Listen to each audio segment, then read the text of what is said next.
Well, thanks for tuning into this conversation. It's arguably the biggest conversation that we've had on at the WEF this year, and it's with none other than the Honorable Chief Minister of Maharashtra, Shri Devendra Fadnavis ji. And I call it the big for more reasons than one. Fadnavis ji, firstly, uh, personally मिला नहीं हूँ election के बाद, so congratulations on the election result, not unexpected. And more importantly, because ये WEF में हम यहाँ पे the record breaking number of sort, मतलब 15-16 लाख करोड़ imagination था, आपने करके दिखा दिया है. What's gone behind these numbers? No, I think first of all, I must say that we are very happy that we could achieve this number. Having said that, I think it shows the renewed confidence in the state of Maharashtra. We all know that Prime Minister Modi has brought a lot of global confidence, global investors' confidence in our country. And normally people look at stable governments, people look at government with clear policies, and they find such government in Maharashtra. तो अभी महाराष्ट्र में जो हमारी सरकार आई है, लोगों को लगता है कि हमारी पॉलिसीज भी सेंट्रल गवर्नमेंट के साथ अलाइन है, और एक प्रकार से पीपल थिंक कि इनके पीछे सेंट्रल गवर्नमेंट का माइट भी है. तो शायद उस कारण से फिर एक बार महाराष्ट्र को बहुत ज़्यादा तवज्जो हमारे सारे निवेशकों की मिल रही है. People are ready to invest in Maharashtra. या इट्स सर्टेनली एविडेंट, क्योंकि हमने जो 2-3 ग्लोबल कॉर्पोरेशंस के साथ मैंने अभी लास्ट 3 दिन में काफ़ी ग्लोबल सीईओ से बात करी, एंड स्पेसिफिकली आस्किंग के कहाँ पे इन्वेस्टमेंट्स वगैरह जा रहे हैं, कौन से स्टेट्स में, एंड महाराष्ट्र का नाम 2-3 बार आया. So obviously people are align. Sir, policy stability you believe के एक बहुत बड़ा कारण हो सकता है. एक है सेंटर का बैकिंग, बट 2 के आप जो पॉलिसी यहाँ पे स्टेट पे ला रहे हैं, लग रहा है लोगों को, शायद आपको लग रहा है कि पॉलिसी स्टेबिलिटी माइट कंटिन्यू. देखिए, इन्वेस्टर जो होता है ना, वो एक रिसर्च करता है हमेशा, और जिस समय वो रिसर्च करता है तो उनके ध्यान में आता है कि पोस्ट 14 जिस प्रकार से देश में बदला हुआ है, उसी प्रकार से ही अंडरस्टैंड्स दैट 14 to 19 जो हमारी रेजिम थी, इस रेजिम में हम लोगों ने बहुत स्टेबल पॉलिसीज लाई. एक प्रकार से बहुत बिजनेस फ्रेंडली एटमॉस्फेयर हमने क्रिएट किया, और उसके कारण, और उसने वापस देखा 2022 में हम लोग वापस आए तो वी ट्राइड, कम समय था हमारे पास, लेकिन we tried to bring it back. So people understand that this government means business. लोगों के ध्यान में आता है कि ये लोग बिजनेस फ्रेंडली लोग हैं, इनको समझ में आता है बिजनेस कैसे चलता है. सो ये फैसिलिटेटर्स है. इसलिए मुझे लगता है कि वो जब रिसर्च करके आता है तो उसके ध्यान में आता है कि now this is right place to invest. थोड़ा एक डिफिकल्ट टास्क भी आप कर रहे हैं, राइट? लॉयड्स ने लास्ट ईयर जो MOU साइन किया था, मैंने राजेश जी से बात करी, इस बार सज्जन जिंदल जी से बात करी, और वो बोल रहे हैं कि जो अनथिंकेबल हैज हैपेंड, कि जो वो इंटीरियर महाराष्ट्र में जहाँ पे नक्सलाइट प्रॉब्लम और लोग इन्वेस्ट नहीं कर सकते थे, इन सभी कंपनियों ने बहुत बड़ा इन्वेस्टमेंट अनाउंस कर दिया. So what's gone behind that? देखिए, गढ़चिरौली जो है, ये अभी तक पिछले कुछ सालों तक हम लोग कहते थे कि Gadchiroli is known for Naxalism, क्योंकि बहुत नक्सल इन्फेस्टेड इस प्रकार का एक जिला था. लेकिन 2017 के दरमियान हम लोगों ने वहां पर प्रोटेक्शन देकर माइनिंग शुरू करवाया, और एक प्रकार से नक्सलाइट्स माइनिंग करने नहीं देते थे, तो हम लोगों ने माइनिंग शुरू कराया, और हमने कहा कि लोकल कम्युनिटीज को साथ में लीजिए. और जब लॉयड्स ने लोकल कम्युनिटीज को साथ में लेकर माइनिंग शुरू किया, शुरुआत में नक्सलाइट्स ने हमले भी किए, लेकिन हमने बहुत अच्छा प्रोटेक्शन दिया. धीरे धीरे लोकल कम्युनिटीज के ध्यान में आ गया कि वी आर बेनिफिटिंग, हमको पैसा मिल रहा है, एक बदलाव आना शुरू हुआ. तो उससे इतना ज्यादा एक प्रकार से लोकल कम्युनिटीज का सपोर्ट जनरेट हुआ. आज स्थिति यह है कि जो नक्सलाइट्स के लिए जाना जाता था, that is becoming steel city of India. हम लोगों ने 30,000 करोड़ का इन्वेस्टमेंट वहां कर दिया. एक प्लांट वहां शुरू हो गया है, दूसरे प्लांट का काम शुरू हुआ है, तीसरा एक और भूमि पूजन हमने किया है, और अभी हम लोगों ने करीब 1 लाख करोड़ का एक इन्वेस्टमेंट JSW का गढ़चिरौली के लिए हम लोगों ने साइन किया है. उसके साथ साथ कई और इन्वेस्टमेंट हमने साइन किए हैं. तो देखिए, एक प्रकार का ट्रांसफॉर्मेशन लोगों के ध्यान में आ रहा है. जी जी जी, मेरा ख्याल है फडणवीस जी दैट इसे Reliance 3 lakh crore, JSW 3 lakh crore and another, so total up to 16 lakh crore. आप, मेरा ख्याल है आप यहाँ पे रुकेंगे नहीं. सो अगर जनवरी में ये हाल है तो what is your plan for the rest of the year? कि देखिए मैं ऐसा मानता हूँ कि ऐसे जो इवेंट होते हैं ना, ये this is a place where people meet. और नॉर्मली हमारे यहाँ जो इन्वेस्टमेंट आता है वो बिग शेयर उसका एफडीआई है, इसलिए वो सब लोग चाहते हैं कि उनके एफडीआई पार्टनर्स हमारे साथ मिले। तो इसलिए डावोस में एक प्रकार से मीटिंग प्लेस है जहां पर सब लोगों की हमारी मुलाकात होती है, यहाँ पर हम लोग एमओयू साइन करते हैं।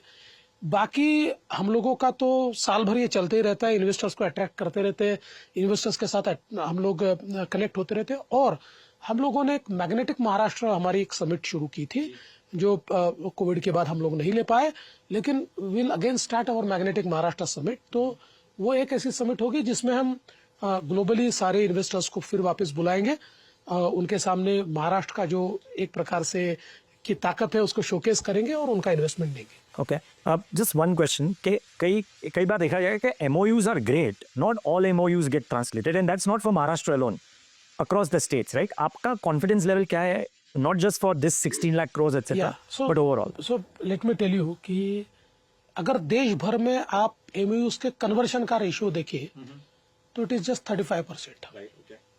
इन the case of Maharashtra it has been 65%। I didn't know that. Okay, हम लोगों ने और मेजर एमओयूज तो हम लोगों ने बहुत फास्ट कन्वर्ट किए हैं।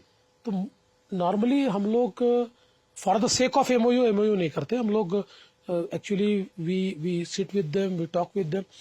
अभी जिन लोगों के साथ हमने एमओयू किए हैं उनको क्या चाहिए ये हम लोगों ने उनसे पहले हमारी टीम ने बैठ के समझ लिया है, उनके लिए जगह आइडेंटिफाई कर ली है, उनको जगह कैसी देना है, कुछ टेलर मेड उनको अगर इंसेंटिव चाहिए वो हमने समझ लिया है। नाउ आफ्टर दीज एमओयूज एक टीम हमारी इन एमओयूज को मॉनिटर करेगी और हम लोग उनके साथ पार्टनर करेंगे। I mean what ever they require, हम लोग उनके पीछे लग के। सो कोई एमओयू अगर इन्वेस्टमेंट में ट्रांसलेट नहीं होता है तो it will not be from our side.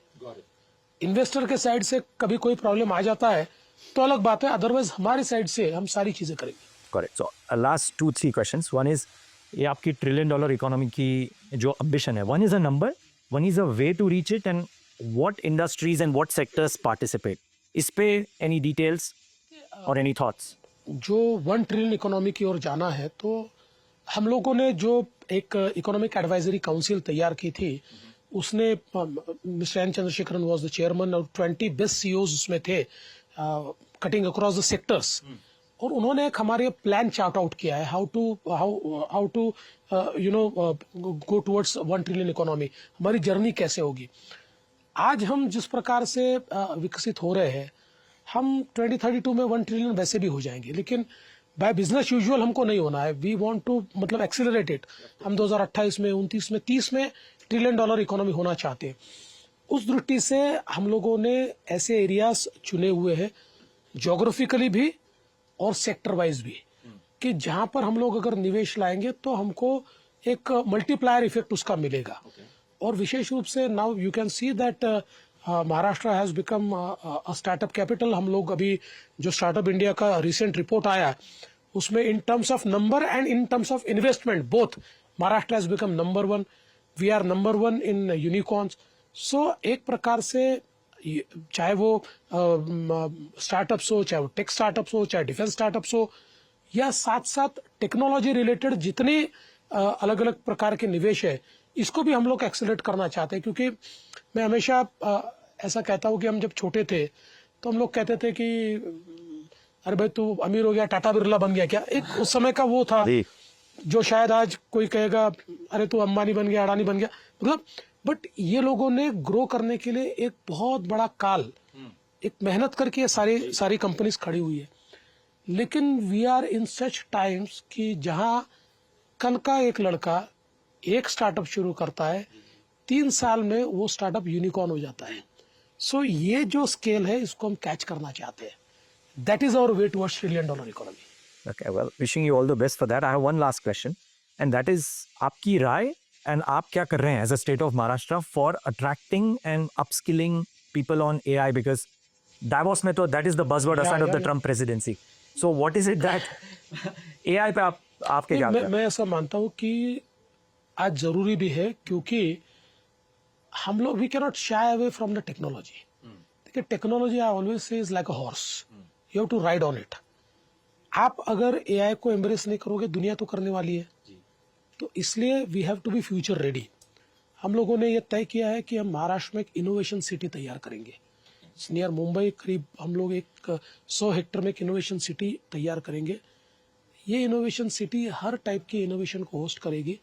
ये innovation city will be powered by AI. Apart from that हम लोग बिल्कुल जो हमारा स्किलिंग का सबसे प्राइमरी इंस्टीट्यूशन है विच इज ITI, 500 ITIs हमारे हैं जो बिल्कुल प्राइमरी स्किलिंग के हमारे इंस्टीट्यूशन है. वहां पर भी हम एआई लाना चाहते हैं. So we want to develop a generation with AI, क्योंकि until we develop a generation with AI हम लोग फ्यूचर रेडी जनरेशन तैयार नहीं कर पाएंगे. तो around that we are also making a policy. जो पॉलिसी अलग अलग जगह हम कैसे एआई का यूज कर पाएंगे इसके ऊपर हम लोग करेंगे. आज हम लोग देख सकते हैं ऑलरेडी हम लोगों ने एआई के ऊपर एक गूगल के साथ हम लोगों ने एक MOU किया है. In 6 sectors we are working with Google. एक गूगल के साथ हम लोग centre of excellence in AI ये हम लोग ने शुरू किया है. Soon it will be started. So हम लोग ये प्रयास कर रहे हैं कि हमारा कंप्लीट एकेडेमिया जो है उसको हम एआई के साथ अलाइन करें. So in our IIIT we have हम लोगों ने ये गूगल के साथ ये सेंटर ऑफ एक्सलेंस शुरू किया है. तो और दूसरा इन द गवर्नमेंट ऑल्सो हम लोगों ने मार्बल जैसी एक इंस्टीट्यूशन शुरू की है जो बड़े पैमाने पर आर्टिफिशियल इंटेलिजेंस का यूज करके यूज्ड केसेस के ऊपर वो काम करती है. और अभी उसको हमने लॉ एनफोर्समेंट में लाया हुआ है. So we could solve many major cases using AI. तो मुझे लगता है कि हम लोग जितना यूज केसेस का इस्तेमाल करेंगे उतना हम एआई रेडी हो जाएंगे. तो वो हमारा प्रयास है. You're doing great stuff, Fadnavis ji, and we wish you all the best for that. And as a Mumbaikar, I'm really happy. There are some amazing roads. There is the metro which is taking shape and form. So all the best for all of Thank that you. and more. Thank you so much Thank for you so speaking to much. us. Thank you. It's And a viewers, pleasure. thanks for tuning in.